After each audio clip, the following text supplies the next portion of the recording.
Wind River High Country, Wyoming Territory, 1889, June the 3rd, a Monday. And Nora Finch was cooking like the whole day depended on it. Cornmeal cakes going gold in the skillet, turned with 2 fingers, and a patience that came from somewhere older than the morning. An apple pie in the iron oven among the coals, her mother's recipe, the one she saved for people worth keeping. Coffee breathing in the pot, strong enough to wake the valley. Trail food, cooked like Sunday dinner, because today, 400 miles came to an end. Today she would stand in front of the man she had come to marry, and a woman who had read his lonely words all winter wanted his first taste of her cooking to say what letters couldn't. Toby was already up, boots on, hair wet combed by his own hand, 7 years old and ready an hour early. She made 2 plates, one for herself, one for the boy.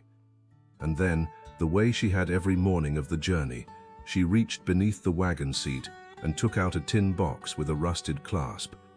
Inside, tied in ribbon gone soft from handling, lay 26 letters. She read one, the same one. Pressed inside it, a small blue flower, dried flat, the color of high country sky an hour after sunset. Every letter had carried one. "Is it today, Mama?" Toby asked. "It's today," Nora said. He looked at the box. "Will he know us?" She folded the letter closed. "He'll know me."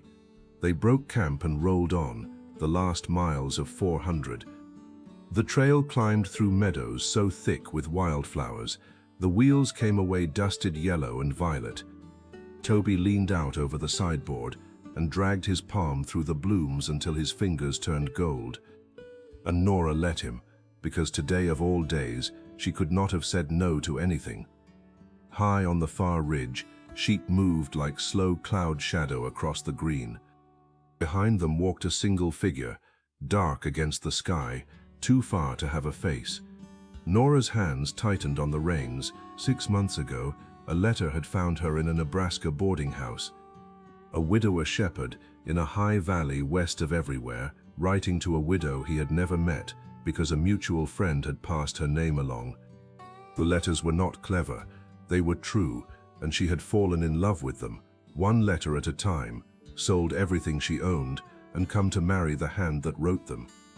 By late afternoon the trail crested, and the valley opened below, like a held breath let go. The man who wrote those letters was waiting at the end of this road, except he wasn't, because Abel Rook had never written her a single word in his life. Friends, while that wagon rolls down toward a stranger, tell me in the comments which city is keeping you company tonight. And if stories from this country suit you, subscribe. The wagon rolled down into the valley, past a river bright as a knife cut, past a low gray house on the first rise of the ridge. 2 rooms, one with curtains, one with its door nailed shut from the outside, boards weathered 8 years silver. Nora noticed the nails. She filed the question away, the way women file things they intend to ask a husband someday. The man came down off the ridge with a dog at his heel, and no welcome anywhere on him. Tall, wind-cut face, eyes the color of the river, and just as cold at the edges. "You're on my grass," he said. "I'm Nora Finch." She said her name the way a person lays down a winning card. Nothing, not a flicker. The name landed on him like rain on stone, and ran off. "I was told the creek cabin would be ready for me," she managed. "I've come a long way. Nobody rents that cabin. I'm not renting it." Her voice stayed level, and it cost her everything she had. "I was invited." A small gray-haired woman was already hurrying up the creek path, waving with both arms, smiling like a lit window. And it was the strangest thing, because the old woman was clearly expecting them, and the man was clearly expecting nobody at all. The woman took Nora's hands, she pressed Toby's cheek, she never said a word, and somehow was the first person in 400 miles who felt like a rival. The man watched all of it with his jaw set wrong. "Marta keeps that cabin," he said at last. "Her business who sleeps in it. But hear me plain, ma'am. This is a high, hard place. Winter kills the unready, and summer lies to them. A woman alone up here. He looked at her then, really looked, and something in him hitched, like a wheel passing over a buried stone. You're going to break a lot of hearts, coming up here alone. Nora looked at this stranger with the river-colored eyes, this man who did not know her name, and something she could not explain moved her mouth before her pride could stop it. She whispered, "I only wanted to mend yours." For 3 full seconds, Abel Rook forgot how to stand like a man who feels nothing. He turned and went up the ridge without another word, and the dog looked back at her twice, apologizing for him. That night, Nora set the table in the creek cabin, 2 plates for herself and Toby, and then, because a woman who has read 26 letters knows the heart that wrote them is somewhere in this valley, whatever the stone-faced shepherd claimed, she set a 3rd plate and left the door unlatched. He didn't come. The pie she had carried 400 miles went to Marta and the boy. He didn't come the next night, or the 10 after that. But every evening, up on the ridge, a lantern paused at the same bend of the trail, at the same hour, facing her lit window. She never waved. He never came down. The 3rd plate went out warm and came back cold, and the whole valley seemed to hold its breath around the 2 of them. The courtship, when it began without a single word. The 4th morning, Nora found her leaning chimney mended, mortar still damp, no one in sight. She said nothing. 2 days later, Abel found his torn winter coat, the one he'd left hanging in the shearing shed, mended with stitches so fine they embarrassed the coat, folded on a fence post. He said nothing. A pail of milk appeared on her step. A jar of wild honey appeared on his. A war of kindnesses, waged in perfect silence, escalating by the week. Toby watched it all like a boy watching 2 chess players who each believe the other doesn't know they're playing. It was Toby who found the flowers, down at the river bend, where an old flat stone sat worn smooth. There grew the only patch of blue flax in the whole valley. Small blue blooms, the color of high country sky an hour after sunset. The exact flower pressed into every letter in her tin box. Nora stood in that bend with her heart slamming. Because now she knew 2 things. The letters had been written in this valley, and every evening at dusk it was Abel Rook who stopped at this stone, alone, and stood a while, the way men stand at gravesides and old doorways. The writer was here, she could wait. Shearing season came in with dust and noise and the smell of lanolin. Nora rolled her sleeves and worked, because that was who she was. And the 2nd afternoon, her hands and Abel's met deep in the same fleece, wool warm, hidden from the world. And both of them went still as fence posts, while the ewe wriggled loose and trotted off wearing half a haircut. Toby laughed, and then Nora laughed, and then, like a rusted gate finally giving, Abel Rook laughed. Briefly, and stopped, startled, the way a man stops when he hears a voice he hasn't heard in 8 years, and realizes it's his own. That was the summer's high water mark. Then Reuben Hale drove up from Alder Creek. He was the storekeeper, a broad, kind, uncomplicated widower with an easy laugh. He took one look at Nora Finch and began finding reasons to deliver supplies personally. He brought peppermint sticks for Toby. He brought newspapers for Nora. He brought at last an invitation to Sunday dinner in town, offered honestly, in front of everyone. Abel, up on the shearing platform, drove his blade so hard he nicked his own thumb and didn't notice till the wool came away red. Marta noticed. Marta noticed everything. The avalanche that had taken her husband and her hearing years ago had left her eyes twice as loud. That evening she planted herself in front of Abel, and her hands spoke, sharp as slaps. The last time you stood and watched a woman walk toward another man, you nailed a door shut and walked off a whole life. Look where standing still got you. Walk toward this one. Because that was the story of the nailed room. The story Marta told Nora with her slate and her hands, one rainy afternoon, while Toby practiced his letters nearby. 8 years ago, down in Alder Creek, there had been a girl named Lily, and a game girls sometimes play, another man's arm worn like a shawl, to make Abel jealous, make him fight for her. He hadn't fought, he hadn't shouted, he had looked at her for a long moment, walked up to the half-built house he had raised in the high country for their wedding, nailed the second room shut with his own hands, and never came down again. Some men break loud, Marta wrote on the slate. This one broke quiet. Quiet is worse. Nora read that slate for a long time. And Toby had begun spending his afternoons with Marta, learning to talk with his hands. And it was there, in her tidy cabin, that a 7-year-old solved what his mother hadn't. The writing desk by the window. The stack of paper, same weight, same cream, the pot of ink. And in a shallow dish, drying flat under a smooth river stone, small blue flowers. He kept the secret for 2 whole weeks, which, for a 7-year-old, is a geological age. He only cracked once, watching Abel break a young horse gentle instead of hard, whispering to it the whole while. "Mama," Toby said quietly. "He looks like the letters sound." Nora's spine went cold. That Saturday, with Reuben's Sunday dinner a week out, she carried the tin box up the ridge path and set it on Abel's table and opened it. And her voice came out steady as a blade. "Before I sit at another man's table, I'll ask you once, who wrote me these?" Abel picked up a letter to hand it back, and stopped. His own thumb was on his own thoughts. The wolves take the weak ones first, and the shame of it is, you learn to let them. He had said that, not written it, said it, in signs, to Marta. 3 winters ago, by a fire, when the words had nowhere else to go. He turned the page.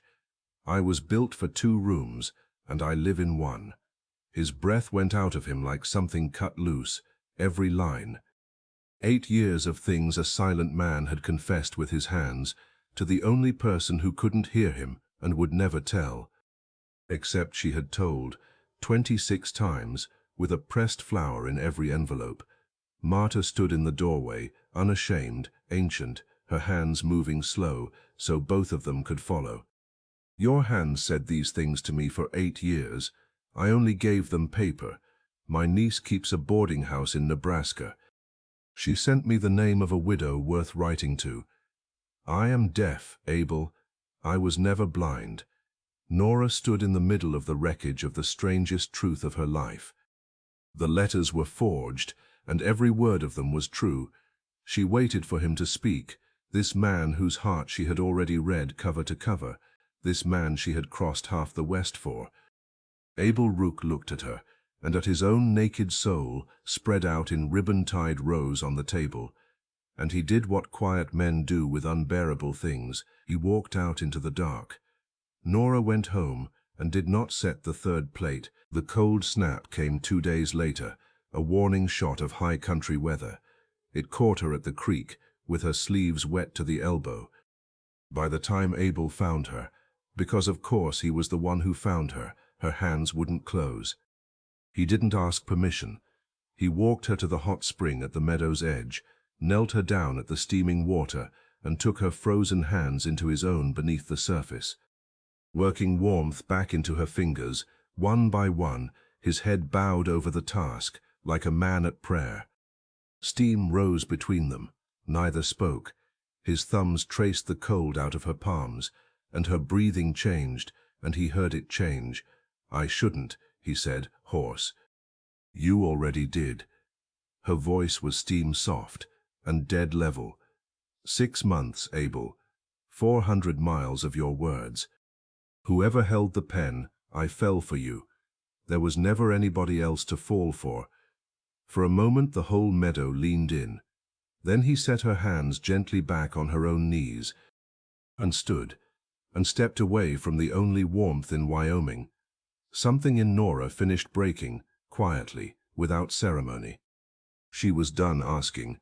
She had begged a heart to go public once before in her life. and she had promised herself never again. "The shearing money clears in 10 days, she said to his back. "Toby and I leave after shearing. Thank you for my hands. We're friends, Abel. That's all I'll ever call it again." The word friends hit him between the shoulders like thrown iron. She saw it land. She left anyway. That night, and the next, and the next, a lantern burned late in the Ridge house. And if anyone had climbed up to look, they would have found Abel Rook at his table with paper and ink, writing his own hand for the first time in his life, and tearing, and burning, and beginning again. The floor around him drifted white, with everything he couldn't say right. Sunday, Nora sat at Reuben Hale's good table in Alder Creek, and the dinner was kind, and the man was kind.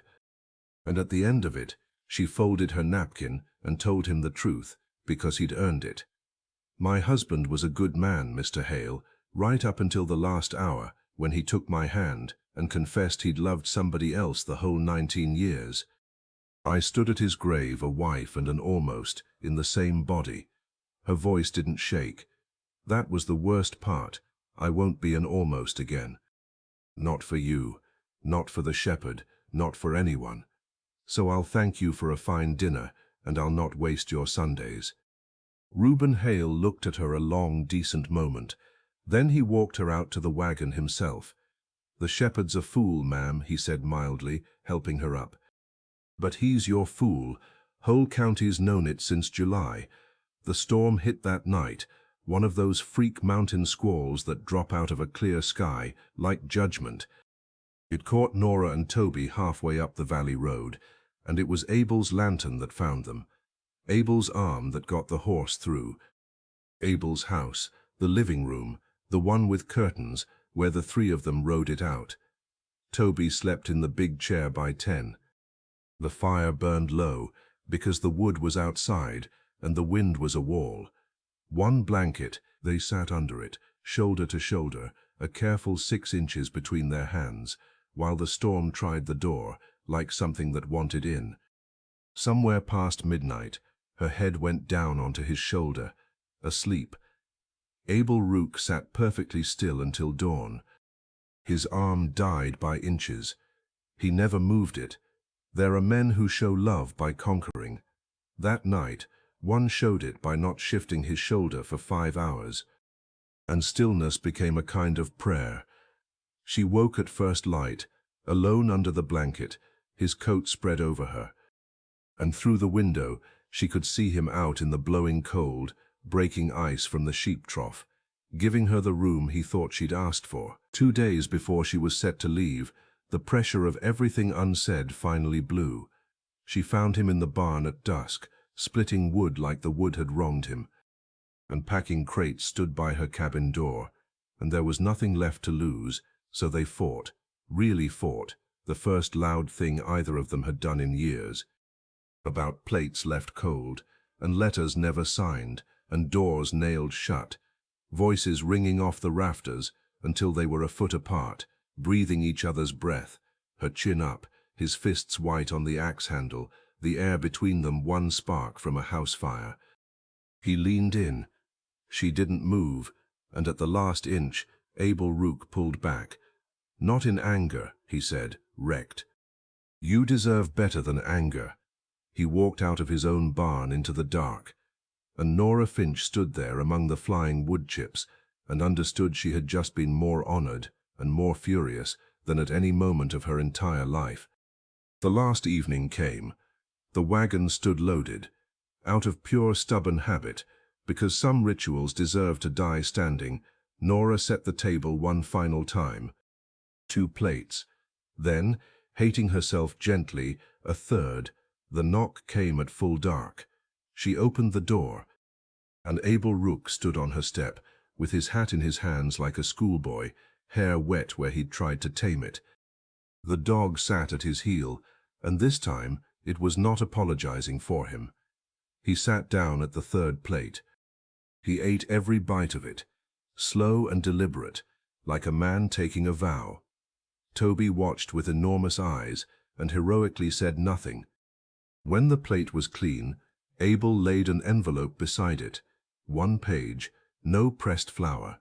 His handwriting was terrible, cramped and labored, the hand of a man who had burned 40 drafts. And it was the most beautiful thing she had ever been handed. Nora, it began. Marta used to read me letters from a niece back east. Every week, all winter. She read me what she chose to read. I waited on those letters like weather. I thought about the woman in them all day on the mountain, and I never once wondered why. It was you. It was always you, coming and going, both directions, and neither of us told. I have loved you in another woman's handwriting long enough. The bend where the flax grows is where I went every evening, to stand with everything I never said. Marta picked her flowers from the same ground. You were reading that bend all winter, and neither of us knew it. The room with the nailed door, I built it for the wrong life. Stay, and we'll pull those nails together and finish the house right. Both rooms, all 3 plates. I'm not asking you to be anybody's almost. I'm asking you to be my always, Abel. My own hand. Nora read it twice. Then she stood and crossed the little kitchen and took the face of Abel Rook in both her hands and kissed him. She kissed him, first, unhurried, certain, while outside the window, the first white flakes of an early mountain snow came down, soft as pressed flowers. 8 years of winter ended in a single breath. They were married when the flax bloomed. The whole of Alder Creek came up the valley for it. The valley that had known one silent shepherd for 8 years now held a wedding, and the bride's bouquet was blue flax from the river bend, picked that morning by the groom's own hands. Reuben Hale sent up a 3-layer cake from the store and danced with Marta twice. And when a handsome woman named Lily paused by Abel in the receiving line, older now, quieter now, she said only, "You waited for the right one. I just didn't wait." And she meant it kindly, and he took it kindly. And 8 years closed like a book. Marta's wedding gift sat on the head table. The tin box, kept safe since the night it was left open on a Ridge House table, all 26 letters, and beneath them a brand new register, every page blank. Her hands moved once, satisfied. "Write your own now." They pulled the nails from the second room that same week, the 3 of them together, Toby carrying each board away like treasure. The house was never abandoned. It had only been paused, and on an evening in late summer, with supper steaming on 3 plates, and every one of them filled, and every one of them eaten, Toby came running in from the meadow with a lamb half his own size in his arms, and he shouted the word he'd been carrying quietly for a month. "Pa, look." Abel Rook's hand stopped over the bread. Nora watched him close his eyes for exactly 1 heartbeat, the way a man does when a wound finishes healing. Later, on the porch, with the boy asleep and his wife's head on his shoulder and the lantern turned low, Nora spoke into the quiet. "You told me once I'd break a lot of hearts, coming up here alone. You only ever touched the one." Abel looked out over the meadows going blue in the dusk. "And it's mended." Then he said the last thing anyone needed said, "My valley was never empty, it was waiting." If this valley kept you company tonight, subscribe and ride with me again next week. There's always a 3rd plate at this fire.